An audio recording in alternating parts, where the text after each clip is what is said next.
Қайырлы күн, қымбатты көрермендер, сіздермен бірге пайдаларына каналы. Бүгін сіздермен зейнетақы қорындағы ақшамызды қалайша отбасы банктегі депозитке ауыстыруға болады, соның жолын көрсетемін. Ең алдымен каналға жазылып қойыңыздар. Бірінші, егов мобайл қосымшасындағы біздің артық зейнетақы қорындағы шешуге болатын ақшамызды тексереміз. Пенсионный накопление дегенді басамыз, осы жерден біз суммамызды тексеріп аламыз. Яғни біз ақшаны шешкен кезде 10% салық ұсталынады. Бұл жерде екі сумма көрсетілген, 451 мың, яғни салықтың бірден ұсталынған суммасы, ал 501 мың кейін ұсталынады. Сіз 451 мыңды жіберсеңіз де болады, немесе 501 мыңды да жазсаңыз болады. 501 мыңды жазатын болсаңыз, кейін пенсия возрастына жеткен кезде салығыңыз сол кезде бірақ ұсталынатын болады. Шешуге болатын соманы тексергеннен кейін отбасы банктің приложениесі арқылы жаңадан спецсчет ашамыз, яғни пенсионканы аударатын счет для ЭПВ, және де сол сумманы жинақтайтын депозит ашамыз. Ақшаны аударатын счетымыз дайын, депозитіміз дайын. Енді ИНПФ отбасы деген сайт арқылы сол ақшаны бір счеттан екінші счетқа жіберу үшін осы жерге кіреміз.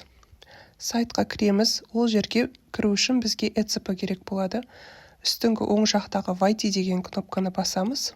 Сол жерге ЭЦП арқылы кіріп, паролімізді енгіземіз. Зейнетақы қорындағы ақшамызды бұрын біз тісті жөндеуге немесе көзді емдетуге тағы да басқа мақсаттарға пайдаланатын едік. Қазір оған мемлекет рұқсат бермейді. Сол себепті осы депозитке аударуға болады отбасы банкте. Яғни 6 жыл бойы ақша жинап, содан кейін 6 жылдан кейін үй алуға болады. Немесе өзіңіздің белгілі бір ипотекаңыз болса, сол ипотеканы жабуға жіберуге болады.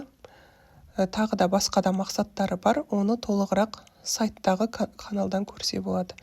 Енді ашылған кезде біз ең бірінші выберите способ использования единовременных пенсионных выплат деп тұр.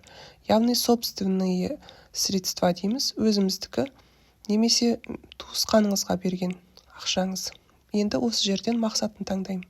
Мен өзім үшін приобретение жилья дегенді таңдадым. Яғни 6 жыл бойы осы 500 мыңның үстіне тағы да ақша жинаймын да, ары қарай үй алуға әрекет жасаймын.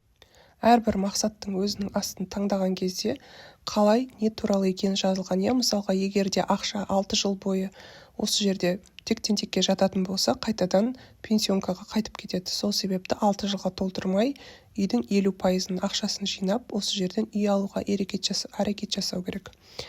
Егер де пенсионер болатын болсаңыз, мына жерге галочка қоясыз.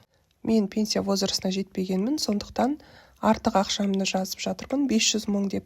500 мыңды жазған себебім салықты, 10% салықты кейін пенсияға шыққан кезде бірақ ұсталсын деп, осы жерге бірінші көбірек сумманы жаздым. Жазғаннан кейін осы жерде сформировать заявку деген кнопка бар, соны басамыз.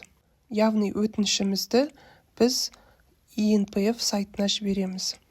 Ол жерге барғаннан кейін 5 жұмыс күні ішінде қарастырылады. Сондай-ақ жіберілген өтінішті, егер де ойланатын болсаңыз, қайтадан кері қайтаруға болады. Ол үшін бізде отменить заявление деген кнопка бар. Ары қарай жіберетін болсақ, біз бұл жерде 3 өтінішті толтыру керекпіз. Біріншісі заявление на единовременную пенсионную выплату. Яғни осы жерден әрбірінің үстінен басасыз да, подписать ЭЦП деп, әр қайсын ашып, ЭЦП-іңізбен пароліңізді енгізіп, қол қойып шығасыз. Бірінші заявление кетті бізде. Екінші өтініш бұл сіз туралы барлық деректерге соны жинақтауға келісім беру туралы. Одан кейін үшіншісі жаңағы ИПН, яғни 10% табыс салығын ұстауға келісім беру туралы өтініш. 3 өтінішке де ЭЦП-міз арқылы қол қоямыз, және де қол қойып болғаннан кейін ары қарай бізде тексеріс болады. Яғни сіздің ақшаны аударылатын спецсчетіңіз бар ма, жаңа біз басында ашқан, немесе депозитіңіз бар ма, соның барлығын банк сіз тексереді. Бұл жерде 5 жұмыс күні деп жазылған. Менің жағдайымда 2 жұмыс күнінің ішінде жаңағы 500 мың теңге отбасы банкте ашылған арнайы спецсчетқа келіп түсті. Ақшамыз спецсчетқа түскеннен кейін біз 20 жұмыс күнінің ішінде оны депозитке аударып үлгеруіміз керек. Осы жерде обновить статус заявления деген тексеріп отырасыз. Сол жерде 5 жұмыс күні өткеннен кейін жаңағы пенсионный счетта тұрған ақшаны енді депозитке аударамыз. Депозитке аудару үшін жаңағы НПФ отбасы деген сайтқа қайтадан кіреміз. Осы жерде мои заявки деген бар. Сол мои заявки басамыз. Егер де сізде бірнеше заявка болса, оны да қарайсыз. Мен бұрын тағы да ақша аударғанмын. Енді мен бірінші тұрғанды таңдаймын. Актуальный заявка. Осы жерден подтвердить выбор деп таңдаймын.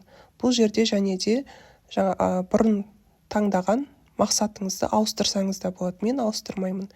Болашаққа ақша жинап үй алуға деген мақсатымда қаламын.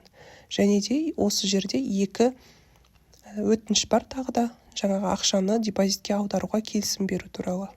Сол 2 өтінішке ЭЦП-мыз арқылы қол қоямыз. Енді осы жерде жазылып тұр, сіздің ақшаңыз жаңағы депозитке түсті деп. Оны тексеру үшін жаңағы приложенияға кірсеңіз болады. Сол жерді ашқан кезде сіздің 500 мың теңгеңіз менде мысалға баспана деген депозитке келіп түсіп тұр. Депозитке түскеннен кейін барлық процесс аяқталды. Енді ары қарай үстінен ақша қосып, ақша жинап үй алуға әрекет етуге болады. Егер де ақпарат пайдалы болса, мен қуаныштымын. Арнаға міндетті түрде тіркеліп, лайк басып, комментарий қалдыруды ұмытпаңыздар, достар. Назарларыңызға көп рахмет.